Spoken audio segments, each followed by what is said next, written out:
বন্ধু বান্ধৱীসকল, অহা 6 ছেপ্টেম্বৰ দিল্লী চলো আন্দোলন। কিহৰ কাৰণে? পুৰণি পেঞ্চন বাহাল কৰাৰ কাৰণে অহা 6 ছেপ্টেম্বৰত দিল্লী চলো আন্দোলন। গতিকে আমাৰ NPSৰ যিসকল শিক্ষক বা কৰ্মচাৰী আছে তেওঁলোকে পাৰ্যমানে যোগদান কৰিব। এতিয়াও সময় আছে, সকলে প্ৰস্তুতি ল'লেই হ'ল। মুঠতে আন্দোলন নকৰিলে পেঞ্চন নহ'ব। NPSত যিখিনি টকা দি আছে সেইটোতো আৰু পেঞ্চন নহয়, সেইটো আমাৰ 40% টকা তেওঁলোকে কাটি ৰাখিছে আৰু সেই টকাখিনিৰ পৰা এটা লামচাম মাননি দিয়ে, সেইটো পেঞ্চন নহয়। 700 টকা 1000 টকা সেইটো পেঞ্চন হ'ব নোৱাৰে, সেইটো পেঞ্চন নহয়। আৰু চৰকাৰে জানে যেনে এইসকলে সোনকালে মৰি যাব, 700 1000 1200 1800 টকাত, কাৰণ ঔষধটো নাহে। ঔষধ কিনাৰ টকাখিনি নহ'লে বেমাৰ হ'লে বৃদ্ধ বয়সত সোনকালে মৰি যাব আৰু পেঞ্চন দিব লগা নহ'ব। সেইটো বুদ্ধিৰে এই NPS ব্যৱস্থা আৰম্ভ কৰিছে।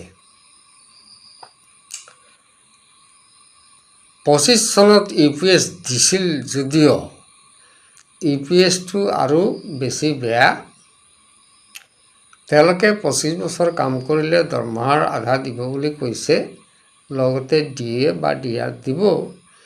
কিন্তু আপুনি 25-30 বছৰ যে চাকৰি কৰিল, তাৰ যি শতকৰা 10 টকা কৰি কাটিব, সেইটো যে মাৰ্কেট লিংক শ্বেয়াৰ মাৰ্কেটত লগাব কোটি কোটি টকা, কৰোড়ৰ টকা, সেইটো আহিব মাহত।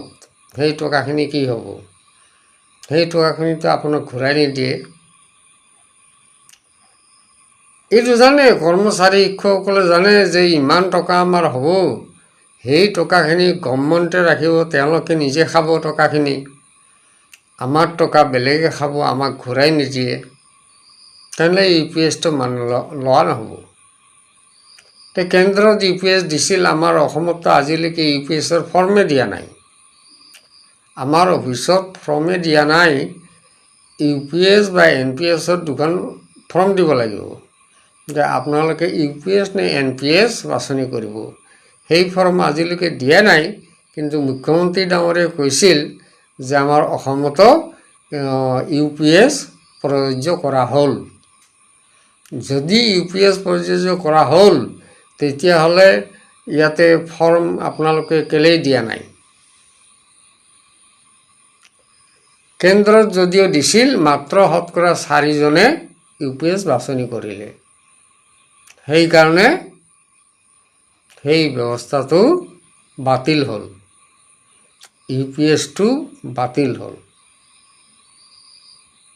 এতিয়া তেওঁলোকে NPSৰে কিবা এটা শুধৰণি কৰিব খুজি আছে। মানে এইটো শুধৰণি কৰাৰ সকলে যেতিয়া শিক্ষকবিলাক মৰি যাব, মৰি যোৱাৰ পিছত কৰিব। আমিতো এইবিলাক দেখা নাপাম, আমি দেখা নাপাম OPS। কিন্তু বহুত দিনৰ কথা, কাৰণ এই চৰকাৰখন থাকে মানে নিদিয়ে। এই চৰকাৰখনে কেতিয়াও নিদিয়ে OPS। কিন্তু এতিয়া আন্দোলন জোৰদাৰ কৰি তুলিব লাগিব, তাৰপাছত যদিহে দিয়ে। গতিকে 6 তাৰিখৰ ছেপ্টেম্বৰ 6 তাৰিখৰ যিটো আমাৰ গণসমাৱেশ আছে, দিল্লী চলো আন্দোলন আছে, এই তাত হাজাৰ হাজাৰ মানুহ, লাখে লাখ মানুহ তাত যোগদান কৰিব, আমাৰ শিক্ষক কৰ্মচাৰীসকল। ইয়াৰ আগতো দিল্লী যন্তৰ মন্তৰত আৰু ৰামলীলা ময়দানত লাখে লাখ মানুহ হৈছিল, আন্দোলন কৰিছিল, কিন্তু চৰকাৰে ভ্ৰূক্ষেপেই নকৰিলে। সুপ্ৰিম কোৰ্টৰ 4বাৰ ৰায় দিলে। তেওঁলোকে কৈছে এইটো ভিক্ষা নহয়, পুৰণি পেঞ্চন তেওঁলোকৰ ন্যায্য প্ৰাপ্য, ভিক্ষা নহয়। সেইটো তেওঁলোকে খুজিব নালাগে। আমি ভিখাৰীৰ নিচিনা কৰি খুজিব নালাগে যে আমাক পুৰণি পেঞ্চন দিয়ক। সেইটো দয়া কৰি, মৰম কৰি দিয়া বস্তু নহয়। আমাক দয়া কৰি দিব নালাগে, চিম্পেথি দেখুৱাৰ কোনো দৰকাৰ নাই। সেইটো নিয়মত আছে, দিব লাগিব। নিয়মত চাকৰি কৰিছোঁ, পেঞ্চন দিব লাগিব। সেইটো আজিৰ পৰা নহয়, ইংৰাজৰ দিনৰ পৰা চলি আহিছে। আজি নতুন কৰি কেৱল ভাৰতত সেইটো নিয়ম লগালে হ'ব নেকি? বেলেগ ৰাষ্ট্ৰবিলাকততো চলি আছে, অল পেঞ্চনে চলি আছে। আৰু ভাৰতৰ 5খন ৰাজ্যততো অল পেঞ্চনে চলি আছে। তেওঁলোকে দেউলীয়া হৈছে নেকি? যদি তেওঁলোকে হোৱা নাই, আমাৰ অসমখনত দিলে অসমখন কেলেই দেউলীয়া হয়? কি কাৰণ দেউলীয়া হৈ যায়? তাৰমানে ইচ্ছা নাই, দিব ইচ্ছা নাই। মই সুখত আছোঁ, মই সোণৰ পালেঙত আছোঁ, মই প্ৰত্যেক দিনেই ঘিউ মৌ খাই আছোঁ। আপোনালোকে শুকাই মৰি যাওক, আৰু বেমাৰ হ'লে ঔষধ কিনিব নোৱাৰি আপোনালোকে মৰি যাওক, আমাৰ তাতে কিছু নহয়।